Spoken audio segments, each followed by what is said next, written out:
Hi, today I am preparing a planter for the freight shed border columns.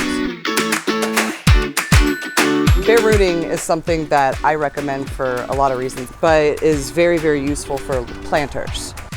When you're talking about planting, number one sort of priority when you're watering anything in is getting root soil contact. So by bare rooting, what I'm doing is I'm eliminating all the excess media that's been put in by the different nurseries, and I'm putting them all into the soil that I want them to be in. So you can see this is not going to be something that I can loosen up easily. I'm going to take it over here and I'm going to dunk it into a bucket of water. I'm kind of just teasing. Teasing almost puts too much effort. Almost makes it sound like too much effort. Because the water is so gentle with the roots, I could just barely touch and it starts to free them.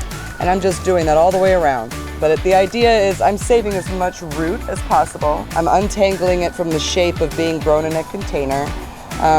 There's larger chunks of mulch in here that are gonna keep the roots sort of stuck together, and I can feel that as I'm doing it.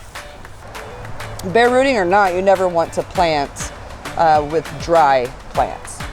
You always want to make sure your plants are very well watered. So dunking them before you plant them, if you don't mind taking that little bit of time, it can make a big difference.